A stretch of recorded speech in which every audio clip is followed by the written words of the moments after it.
చాలామంది స్కామ్ చేసే వాళ్ళు ఉంటారు. జస్ట్ హౌస్, ఫ్లాట్ వాళ్ళు తీసుకునే రూమ్ ఏది చూడకపోతే తీసుకెళ్తాం, చూపిస్తామంటారు. కానీ ఇక్కడికి వచ్చిన తర్వాత వాళ్ళ ఫోన్లు కానీ వాళ్ళ ఏవి కలవవు. సో నాట్ రీచబుల్ వస్తుంది. సో అది డిపాజిట్ పే చేసి మనం చాలామంది మోసపోయారు.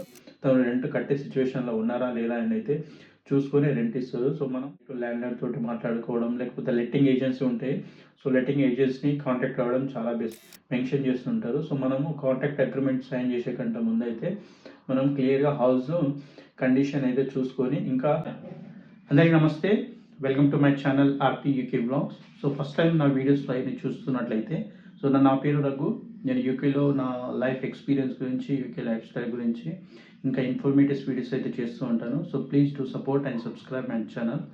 సో ఈరోజు టాపిక్ అయితే వచ్చేసి, సో అందరూ యూకే రావాలనుకున్న వాళ్ళు, యూకే వచ్చిన వాళ్ళు, రీసెంట్గా వచ్చిన వాళ్ళు, యూకే ఆల్రెడీ వాళ్ళు ఉన్నవాళ్ళు అందరు కామన్గా ఫేస్ చేసే ప్రాబ్లం గురించి అయితే డిస్కస్ చేయాలనుకుంటున్నాను. సో అది అకామిడేషన్ గురించి. ఇక్కడ ఆల్రెడీ ఉన్న వాళ్ళకైతే తెలుసు. సో ఇప్పుడు వస్తున్న వాళ్ళకి కానీ, ఇప్పుడు రీసెంట్గా వచ్చిన వాళ్ళకి కానీ, సో నాకు తెలిసిన ఇన్ఫర్మేషన్ అయితే మీ అందరితో షేర్ చేసుకోవాలనుకుంటున్నా. సో కంప్లీట్గా యూకేలో అకామిడేషన్స్ ఎట్లా ఉంటాయి, వాటి రెంట్ ఏంటి, అకామిడేషన్ తీసుకునేటప్పుడు కాంట్రాక్ట్ రూల్స్ ఎలా ఉంటాయి, సో ప్రైసెస్ ఎట్లా ఉంటాయి, సో మనం అకామిడేషన్ దొరకాలంటే మనం ఎలాంటి జాగ్రత్తలు తీసుకోవాలి, సో అకామిడేషన్ తీసుకునేటప్పుడు కానీ, సో అకామిడేషన్ తీసుకునేటప్పుడు కొన్ని స్కామ్స్ కూడా జరుగుతూ ఉంటాయి. నేను లైవ్గా కొన్ని స్కామ్స్ కూడా చూసిన. సో అకామిడేషన్ ఆ స్కామ్ నుంచి మనం ఆ స్కామ్లో ఇరుక్కోకుండా, సో మనము ప్రాపర్గా అకామిడేషన్ ఎట్లా తీసుకోవాలి, ఇంకా అకామిడేషన్ కాంట్రాక్ట్ టైప్ ఉంటుంది, బిల్స్, ఇంకా ఇవన్నీ డీటెయిల్గా అయితే మీ ఇన్ఫర్మేషన్ అయితే మీ అందరితో ఈ వీడియోలో అయితే షేర్ చేసుకుంటా. సో వీడియో అయితే ఎండ్ వరకు చూసి ప్లీజ్ ఒక లైక్ అయితే చేయండి. సో మనం లేట్ చేయకుండా అయితే వీడియోలోకి అయితే వెళ్ళిపోతుంది. యూకేలో టైప్ ఆఫ్ ది హౌసెస్ ఎట్లా ఉంటాయంటే, సో టెర్రస్ హౌసెస్ ఉంటాయి. First terrace, semi detached house, bungalow, apartments. So ఈ హౌసెస్ని బట్టి మనకు రెంట్ ప్రైస్ కూడా మారుతూ ఉంటుంది. సో టెర్రస్ హౌసెస్ అంటే ఎలా ఉంటాయంటే కంటిన్యూషన్ బిల్డింగ్. సో హౌస్కి మధ్య డిఫరెంట్ స్పేస్ అనేది అస్సలు ఉండదు, కంటిన్యూషన్ ఉంటుంది. సో కంప్లీట్గా రెక్టాంగిల్ షేప్లో బిల్డింగ్ అనేది కంటిన్యూషన్ ఉంటుంది. ఒక ఇంటికి ఇంకో ఇంటికి అనేది అసలు గ్యాప్ ఉండదు. వాటిని టెర్రస్ హౌసెస్ అంటారు. అంటే కింద ఓన్లీ లివింగ్ రూమ్, కిచెన్ ఉంటుంది, పైన ఒక రూమ్ ఉంటుంది, పైన ఇంకా 1 or 2 బెడ్రూమ్స్ ఉంటుంది. అది టెర్రస్ హౌసెస్ అంటారు. సెమీ డిటాచ్డ్ హౌసెస్ అంటే 2 హౌసెస్కి మధ్య స్పేస్ ఉంటుంది, 2 హౌసెస్కి మధ్య స్పేస్ ఉండే వాటిని సెమీ డిటాచ్డ్ హౌసెస్ అంటారు. సో అది కొంచెం స్పేసెస్గా ఉంటాయి రూమ్స్, కానీ కొంచెం నీట్గా ఉంటాయి. టెర్రస్ హౌస్తో అంటే స్పేసెస్ అని కాదు. సో హౌస్కి 2 హౌసెస్ మధ్య గ్యాప్ ఉంటుంది, మనకు పార్కింగ్ స్పేస్ అవైలబుల్గా ఉంటుంది, ఇంకా బ్యాక్ యార్డ్ కొంచెం ఎక్కువ వచ్చే ఛాన్సెస్ ఉంటాయి. సో టెర్రస్ హౌసెస్లో కూడా మనకు బ్యాక్ యార్డ్ ఉంటుంది కొన్ని, కానీ సెమీ డిటాచ్డ్ హౌసెస్లోనే మనకు పార్కింగ్ స్పేస్ అనేది దొరుకుతుంది. డిటాచ్డ్ హౌసెస్ ఏమో కంప్లీట్గా హౌస్ ఇండివిజువల్గా ఉంటుంది. సో హౌస్కి మధ్య స్పేస్ ఉంటుంది, పార్కింగ్ స్పేస్ ఉంటుంది, బ్యాక్ యార్డ్ ఉంటుంది, గార్డెన్. సో ఫ్రంట్లో కూడా మనకు కొంచెం స్పేస్ ఉంటుంది పార్కింగ్ స్పేస్ కోసము. సో వాటిని డిటాచ్డ్ హౌసెస్ ఉంటాయి. బంగ్లాస్ ఏమో ఇంకా డిటాచ్డ్ హౌసెస్ కంటే కొంచెం ఇంకా స్పేసెస్గా ఉంటాయి. సో అపార్ట్మెంట్లు మనకు తెలిసిన విషయమే. సో ఇవి టైప్ ఆఫ్ ది హౌసెస్. దీంట్లో సో టెర్రస్ హౌసెస్కి రెంట్ తక్కువ ఉంటుంది, సెమీ డిటాచ్డ్ హౌసెస్కి రెంట్ ఎక్కువ, డిటాచ్డ్ హౌసెస్ కి రెంట్ ఎక్కువ, బంగ్లాస్ అయితే ఇంకా టూ మచ్ ఉంటుంది. ఇవన్నీ హౌసెస్ రెంట్ అయితే సేమ్ ఉండదు, ఇది ప్లేస్ని బట్టి చేంజ్ అవుతూ ఉంటుంది. సో ఇప్పుడు నేను ఉంటున్న సిటీ వచ్చేసి కేంబ్రిడ్జ్. సో ఇది కేంబ్రిడ్జ్ అనేది లండన్కి దగ్గర ఉంటుంది కాబట్టి ఇక్కడ ఆయన కేంబ్రిడ్జ్ ఎక్స్పెన్సివ్ సిటీ, ఇంకా కేంబ్రిడ్జ్ కూడా one of the expensive city. So ఇక్కడ రెంట్ అయితే చాలా ఎక్కువ ఉంటుంది. సో ఇవే హౌసెస్కి నార్త్ సైడ్ వెళ్తూ ఉంటే మాంచెస్టర్, లివర్పూల్, ఇంకా న్యూ క్యాసిల్, అక్కడ అటు సైడ్ స్కాట్లాండ్ నార్త్ సైడ్ వెళ్తూ ఉంటే ఇవే హౌసెస్కి మనకు రెంట్ అయితే తగ్గుతూ ఉంటుంది. నేను ఉంటున్న ప్లేస్లో ప్రైసెస్ ఎట్లా ఉంటుంది చెప్తాను. సో నార్త్ సైడ్ వెళ్తుంటే ప్రైసెస్ అయితే తగ్గుతూ ఉంటాయి, సేమ్ ప్రైసెస్ అయితే ఉండవు రెంట్. సో ఇప్పుడు టైప్ ఆఫ్ ది రెంట్ ఎట్లా ఉంటుందంటే, స్టూడెంట్స్ అయితే మ్యాక్సిమం అందరూ హౌస్ని కంప్లీట్ హౌస్ తీసుకొని షేరింగ్ చేసుకుంటారు. ఇండివిజువల్ ఒక 3-4 మెంబర్స్ కలిపి హౌస్ని తీసుకొని రెంట్ని షేర్ చేసుకుంటారు. అంటే ఒక్కొక్క రూమ్లో ఒకరు లేదా ఇద్దరు ఉండి హౌస్ కంప్లీట్ రెంట్ని షేర్ చేసుకుంటారు.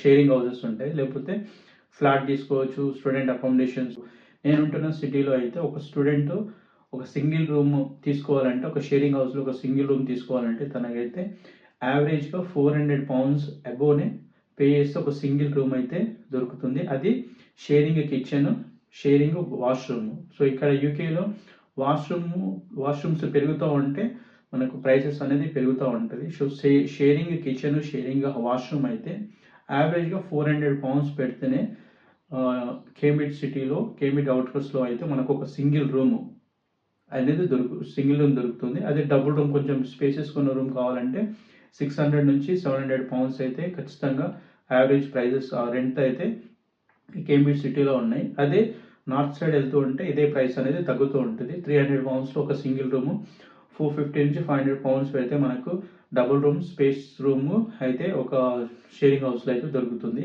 అట్లనే ఇప్పుడు ఫ్యామిలీ వాళ్ళకైతే ఫ్లాట్, సో ఫ్యామిలీ ఉంటే కంపల్సరీ ఇండివిజువల్గా ఉండాలి కాబట్టి ఫ్లాట్ లేదా సింగిల్ రూమ్ హౌస్ కానీ డబుల్ రూమ్ హౌస్ కానీ ప్రిఫర్ చేస్తూ ఉంటారు. సో సింగిల్ రూమ్ హౌసెస్ అయితే మినిమం ఇప్పుడు నేను ఉంటున్న సిటీలో £800 నుంచి £900 ఒక సింగిల్ రూమ్ హౌస్ అయితే ఎక్స్పెన్సివ్. ఇంకా ఫ్లాట్ గురించి మాట్లాడదాం. డబుల్ బెడ్రూమ్ ఫ్లాట్ అయితేనేమో £850 నుంచి £800 నుంచి అబోవ్నే ఉంటుంది.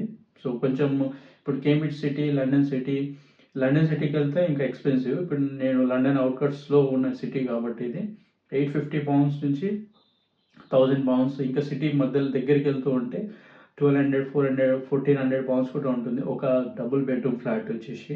సో ఇవే ప్రైజెస్ మళ్ళీ యూకే నార్త్ సైడ్ వెళ్తూ ఉంటే ప్రైసెస్ అనేది తగ్గుతూ ఉంటుంది. £700లో మనకు 2 బెడ్రూమ్ ఫ్లాట్ వచ్చేస్తుంది. అదే ఇక్కడ రావాలంటే అది 1000 పైన అవుతుంది.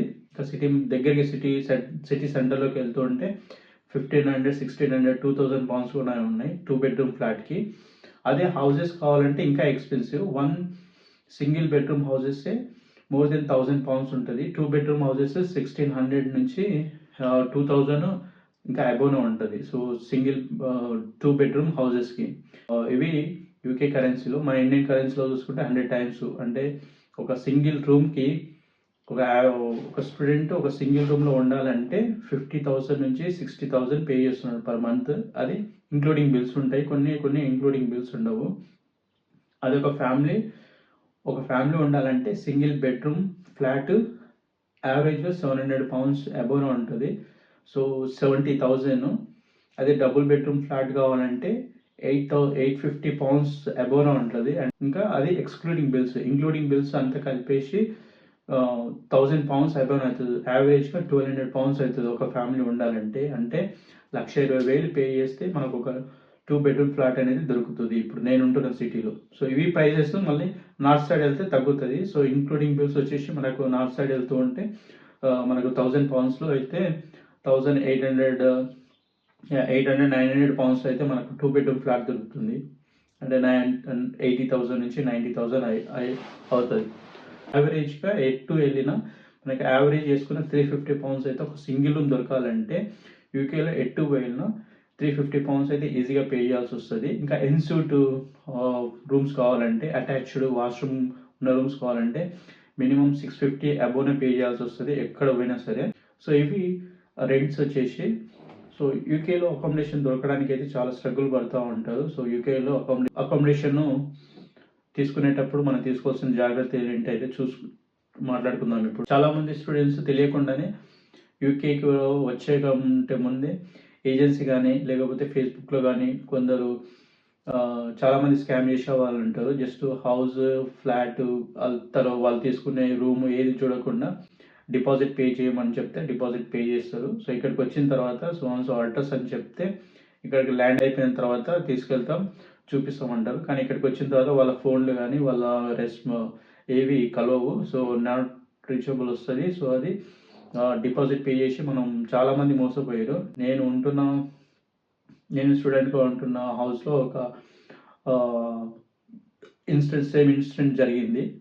సో వాళ్ళు యూకే రాకంటే ముందే సో బ్లైండ్గా ఫొటోస్ని చూసి వాళ్ళ అకౌంట్కి మనీ ట్రాన్స్ఫర్ చేసారు. వాళ్ళ యూకే ల్యాండ్ అయిన తర్వాత వాళ్ళ ఫోన్లు స్విచ్ ఆఫ్ ఉన్నాయి. సో వాళ్ళు అసలు రెస్పాండ్ లేదు వాళ్ళ దగ్గర నుంచి. సో అట్లా £1000 ఆల్మోస్ట్ £900 డిపాజిట్ పే చేస్తే £900 అట్టే వెళ్ళిపోయినాయి. అంటే ₹90,000. సో అట్లా ఫేస్బుక్ మార్కెట్లో కూడా చాలామంది మేము అవుట్ ఆఫ్ సిటీలో ఉన్నాం, లేకపోతే వేరే కంట్రీలో ఉన్నాం, ఇది మా హౌస్, సో ముందు డిపాజిట్ చేయండి, అది సెక్యూర్డ్ డిపాజిట్, ఇంకా రిఫండబుల్ డిపాజిట్. సో ఒకవేళ మీరు వ్యూయింగ్కి వెళ్ళిన తర్వాత హౌస్ చూసిన తర్వాత మీకు హౌస్ నచ్చకపోతే, ఫ్లాట్ కానీ రూమ్ కానీ నచ్చకపోతే మళ్ళీ మనీ రీఫండ్ ఇస్తామని చెప్తారు. బట్ అవన్నీ స్కామ్లు, అస్సలు నమ్మొద్దు. మనం హౌస్ వ్యూ చూసేంత వరకు అయితే మనీ డిపాజిట్ ఎవరు చేయొద్దు. హౌస్ చూసిన తర్వాత వాళ్ళతో ఫేస్ టు ఫేస్ మాట్లాడిన తర్వాత కాంటాక్ట్ అగ్రిమెంట్ అయిన తర్వాతనే మనం అయితే డిపాజిట్ చేయాలి. అది లీగల్ ప్రొసీజర్. అది అలా లేకుండా వ్యూయింగ్ చూడకుండా, హౌస్ చూడకుండా, రూమ్ చూడకుండా మనం డిపాజిట్ చేసినామంటే, డిపాజిట్ చేయమని అడిగిరు అంటే దాని మీనింగ్ అది స్కామ్ అని. సో అలాంటి వాటికైతే అస్సలు వెళ్ళకూడదు. సో ఇప్పుడు ఇక్కడ హౌస్ రెంట్ తీసుకునేటప్పుడు జరిగే ప్రొసీజర్ ఏంటంటే, ఒకటి అయితే మనం ఫేస్బుక్ మార్కెట్ అందరు ఫాలో అయ్యే సిస్టమ్. కొన్ని వెబ్సైట్స్ ఉన్నాయి, రైట్ మూవ్ వెబ్సైట్ అని, జూప్లా వెబ్సైట్ అని, స్పేర్ రూమ్స్. సో ఈ వెబ్సైట్లలో అయితే అందులో రెంట్ కావాలనుకున్న వాళ్ళకి అయితే అందులో పోస్టులు ఉంటాయి. త్రూ ల్యాండ్ లార్డ్, ఇంటి ఓనర్ ద్వారా నుంచి అయినా, లేకపోతే ఏజెన్సీ ద్వారా నుంచి అయినా. ఇక్కడైతే ఎక్కువ అన్ని హౌసెస్ అయితే రెంట్కి ఇచ్చేది మాత్రం ఏజెన్సీ నుంచి నడుస్తూ ఉంటుంది. లెట్టింగ్ ఏజెన్సీస్ ఉంటాయి. సో మనం డైరెక్ట్గా లెట్టింగ్ ఏజెన్సీని కాంటాక్ట్ అవ్వచ్చు, లేకపోతే మన ఈ యాప్ల త్రూ వెళ్తే అన్ని లెట్టింగ్ ఏజెన్సీ అయితే కంపల్సరీ ఆ ఏరియాలో ఉన్న అవైలబుల్గా ఉన్న హౌసెస్, రెంట్కి అవైలబుల్గా హౌసెస్ అయితే అందులో పోస్ట్ చేస్తారు. సో మనకు మన ప్రైస్, మన బడ్జెట్, మన రిక్వైర్మెంట్, హౌస్ అవన్నీ చూసుకుని అయితే వాళ్ళకి రిపేర్ చేస్తే హౌస్ వ్యూయింగ్కి అపాయింట్మెంట్ చేస్తారు. అపాయింట్మెంట్ తీసుకున్న తర్వాత హౌస్ వ్యూ చేసిన తర్వాత చేస్తే, హౌస్ వ్యూ చూస్తే నీకు నచ్చితే అది కన్ఫర్మ్ అన్నట్టు కాదు. సో నీలాగా చాలామందికి ఒక వ్యూయింగ్కి వచ్చే వాళ్ళందరికీ హౌస్ అయితే చూపిస్తారు. హౌస్ చూపించిన తర్వాత అందులో ఎవరికి ఇవ్వాలి హౌస్ అనేది, హౌస్ కానీ రూమ్ కానీ ఫ్లాట్ కానీ ఎవరికి ఇవ్వాలనేది ఆ ఇంటి ఓనర్ డిసైడ్ చేస్తారు. సో లెట్టింగ్ ఏజెన్సీ వాళ్ళు వ్యూయింగ్ తీసుకెళ్ళి చూపించిన తర్వాత నీకు నచ్చిన వాళ్ళు, హౌస్ చూసిన వాళ్ళందరికీ ఎవరికైతే నచ్చిందో వాళ్ళందరూ మళ్ళీ ల్యాండ్లార్డ్ దగ్గరికి తీసుకెళ్ళిన తర్వాత, సో తను ఆ ప్రొఫైల్ అన్నీ చెక్ చేసి, సో బ్యాక్గ్రౌండ్ వెరిఫికేషన్ చూసుకొని, సో తాను ఏం వర్క్ చేస్తున్నాడు, ఎంత సంపాదిస్తున్నాడు, నెలకు ఇల్లు రెంట్ కట్టగలడా లేదా, సో ఆయన పొజిషన్ ఏంటి, ఇవన్నీ వెరిఫికేషన్ చేసుకున్న తర్వాత సో రైట్ పర్సన్ని చూస్ చేసుకొని వాళ్ళకి మాత్రమే ఇస్తాడు. మిగతా వాళ్ళందరికీ డిసప్పాయింట్మెంట్. సో ఇల్లు కొనేటప్పుడు అయితే వీళ్ళు, సో మన బ్యాక్గ్రౌండ్ చెక్ అయితే కంపల్సరీ చెక్ చేస్తారు. సో తను రెంట్ కట్టే సిచ్యువేషన్లో ఉన్నారా లేదా అని అయితే చూసుకొని రెంట్ ఇస్తారు. సో హౌస్ రెంట్ తీసుకునేటప్పుడు క్లియర్గా మెన్షన్ చేస్తుంటారు, అది హౌస్ రెంట్ అనేది ఇంక్లూడింగ్ బిల్సా, ఎక్స్క్లూడింగ్ బిల్సా, ఇంకా కౌన్సిల్ ట్యాక్స్ అనేది మనం పే చేయాలి. అడిషనల్ టు హౌస్ రెంట్కి అడిషనల్గా కౌన్సిల్ ట్యాక్స్ పే చేయాలి. సో మనం ఏ అయితే కౌన్సిల్ రీజియన్లో ఉన్నామో ఆ కౌన్సిలర్కి మనం ట్యాక్స్ పే చేయాల్సి వస్తుంది, రెంట్ కాకుండా. సో ఇక్కడ స్టూడెంట్స్కి అయితే ఒక బెనిఫిట్ ఉంది. సో స్టూడెంట్స్కి కౌన్సిల్ ట్యాక్స్ ఎగ్జంప్షన్, స్టూడెంట్స్ అయితే కౌన్సిల్ ట్యాక్స్ పే చేయాల్సిన అవసరం లేదు. కౌన్సిల్ ట్యాక్స్ అనేది వేరీ అవుతూ ఉంటుంది ఏరియాని బట్టి. సో ఏరియాని బట్టి, హౌస్ని బట్టి కౌన్సిల్ ట్యాక్స్ అనేది వేరీ అవుతుంది. ఏ బ్యాండ్, పిసి బ్యాండ్స్ ఉంటాయి. ఆ బ్యాండ్ ఎక్కువ బ్యాండ్ ఉంటే మన కౌన్సిల్ ట్యాక్స్ ఎక్కువ కట్టాలి. బ్యాండ్ ఏబి ఉంటే కౌన్సిల్ ట్యాక్స్ కొంచెం తక్కువ ఉంటుంది. సో ఈ కౌన్సిల్ ట్యాక్స్ అనేది అయితే స్టూడెంట్స్ అయితే కట్టనవసరం లేదు. సో స్టూడెంట్స్ కాని వాళ్ళు, ఎంప్లాయీస్ ఎవరైనా ఎవరుతుంటారో వాళ్ళైతే ఎవ్రీ మంత్ మన రెంట్కితో పాటు ట్యాక్స్ పే చేయాల్సి వస్తుంది. ఈ మధ్య కౌన్సిల్ ట్యాక్స్ పెంచారు. ఇంతకుముందుకు అయితే £130 నుంచి £140 పర్ మంత్ కౌన్సిల్ ట్యాక్స్ ఉంటుండే. ఇప్పుడు 170 అట్లా చేసారు. లాస్ట్ మంత్ నుంచి అయితే 170 కడుతున్నా 2 బెడ్రూమ్ ఫ్లాట్కి. సో ఆ ఓకే, సింగిల్ బెడ్రూమ్ అయితే కొంచెం తక్కువ ఉంటుంది. మళ్ళీ హౌస్ని బట్టి కౌన్సిల్ ట్యాక్స్ కూడా చేంజ్ అవుతూ ఉంటుంది. సో అడిషనల్ మన రెంట్తో పాటు ఈ కౌన్సిల్ ట్యాక్స్ పే చేయాలి. ఇంకా అది ఇంక్లూడింగ్ బిల్సా, ఎక్స్క్లూడింగ్ బిల్సా, రెంట్ అయితే మనం క్లియర్గా చూసుకోవాలి. హౌస్ రెంట్ తీసుకునేటప్పుడు అయితే కాంట్రాక్ట్ అగ్రిమెంట్, హౌస్లో ఎవరెవరు ఉంటారో అయితే వాళ్ళందరి పేర్లు అయితే మెన్షన్ చేయాల్సి వస్తుంది. సో ఇల్లు మెన్షన్ చేయకుండా కూడా ఉంటారు. బట్ ఒకసారి మనం స్టూడెంట్ లైఫ్ నుంచి బయటకు వచ్చిన తర్వాత ఎంప్లాయీస్ అయితే లీగల్గా మన కాంట్రాక్ట్ త్రూ వెళ్ళడమే చాలా బెటర్. ఎందుకంటే మనకు మళ్ళీ ఐఎల్ఆర్ పర్మనెంట్ రెసిడెన్సీ ఇష్యూస్ రాకుండా ఉండాలంటే కాంట్రాక్ట్ కంపల్సరీ తీసుకోవడం చాలా బెటరు. సో కాంట్రాక్ట్ తీసుకునేటప్పుడు అయితే వాళ్ళు హౌస్ సిచ్యువేషన్ గురించి అయితే క్లియర్గా మెన్షన్ చేస్తారు. హౌస్లో ఒక ఇన్వెంటరీ డాక్యుమెంట్ అనేది ఇస్తారు. హౌస్ ఎక్కడెక్కడ ఏ డ్యామేజ్లు ఏమైనా ఉన్నాయా, సో డ్యామేజ్లు ఉంటే అవి ఏ డ్యామేజ్లు ఉన్నాయి, ఏ వాటి సిచ్యువేషన్ ఏంటి అనేది అయితే క్లియర్గా పిక్చర్ తోటి మెన్షన్ చేస్తుంటారు. సో మనము కాంట్రాక్ట్ అగ్రిమెంట్ సైన్ చేసే కంటే ముందు అయితే మనం క్లియర్గా హౌస్ కండిషన్ అయితే చూసుకొని, ఇంకా వాళ్ళు ఏవైనా గురించి ప్రాబ్లం ఆ ఇన్వెంటరీ డాక్యుమెంట్లో మెన్షన్ చేయకపోతే మనం నోట్ చేసుకొని ఆ పాయింట్ని అయితే నోట్ చేయించాలి. సో మనం ఎండ్ ఆఫ్ ది కాంట్రాక్ట్లో మనం హౌస్ వెళ్ళి వెకేట్ చేసేటప్పుడు మాత్రం మళ్ళీ హౌస్ కండిషన్ చూసి మనం డిపాజిట్ పే చేయాల్సి వస్తుంది. సో ఇనిషియల్గా మనం కాంట్రాక్ట్ తీసుకునేటప్పుడు 1 month డిపాజిట్. ఇందులో మళ్ళీ టైప్స్ కూడా ఉంటాయి. కొందరు 1 month డిపాజిట్ అడుగుతారు, ఇంకోటి కొందరు 1.5 month డిపాజిట్ అడుగుతారు. సో మనం వెకేట్ చేసేటప్పుడు హౌస్ని సో హౌస్ ఏమైనా డ్యామేజ్ అయ్యి ఉంటే, సో ముందు హౌస్ తీసుకునేటప్పుడు కండిషన్ కంటే మళ్ళీ ఇంకా కండిషన్ చేంజ్ అయ్యి ఉంటే, సో మన డిపాజిట్ మనీ లెక్కించి అయితే వాళ్ళు డిటెక్ట్ చేసుకొని మనకు తిరిగి అమౌంట్ని అయితే రిఫండ్ చేస్తారు. సో ఈ ఈ ఈ పాయింట్స్ అయితే చూసుకొని హౌస్ మెంబర్స్ ఎవరెవరు ఉన్నో ఫ్యామిలీ మెంబర్స్ అయితే కంపల్సరీ వైఫ్ అండ్ హస్బెండ్ పేరు ఇంక్లూడ్ చేయడం బెస్ట్. ఎందుకంటే వాళ్ళ ఐఎల్ఆర్లో ఒకే చోట ఉన్నారా లేదా అనే దానికి అది ప్రూఫ్గా కూడా యాడ్ అవుతుంది. సో ఇద్దరు కపుల్ పేరు యాడ్ చేస్తే. స్కామ్స్ అయితే ఫేస్బుక్ మార్కెట్లో అయితే స్కామ్స్ చాలా ఎక్కువ జరుగుతూ ఉంటాయి. సో డైరెక్ట్గా మనం ఫేస్బుక్ మార్కెట్లో నోటిఫికేషన్ పోస్ట్ చూసి వాళ్ళు ఫస్ట్ అయితే వ్యూయింగ్ లేకుండా డిపాజిట్ పే చేయమంటారు. రిఫండబుల్ అమౌంట్ నచ్చకపోతే మళ్ళీ రిఫండ్ ఇచ్చేస్తామంటారు. బట్ అలాంటి వాటికైతే అస్సలు వెళ్ళకండి, ఇవన్నీ స్కామ్స్. హౌస్ చూడకంటే ముందు, రూమ్ చూడకంటే ముందు అయితే ఎవరికి మనీ పే చేయొద్దు ఇక్కడికి వచ్చినంత వరకు.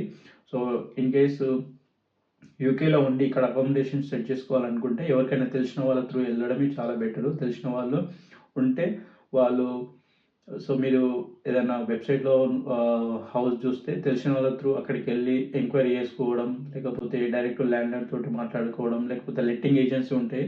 సో లెట్టింగ్ ఏజెన్సీని కాంటాక్ట్ అవ్వడం చాలా బెస్ట్. ఎవరో అన్నోన్ పర్సన్ని మీట్ అయ్యి వాళ్ళకు అయితే మనీ అయితే పే చేయొద్దు. లెట్టింగ్ ఏజెన్సీ అయితే సెక్యూర్. లెట్టింగ్ ఏజెన్సీతో మనం హౌస్ తీసుకుంటే, హౌస్ కానీ రూమ్ కానీ ఏం తీసుకున్నా చాలా సెక్యూర్. వాళ్ళు లీగల్ ప్రాసెస్ ఉంటుంది. సో అట్లా తెలిసిన వాళ్ళ త్రూ వెళ్ళడం ఓకే.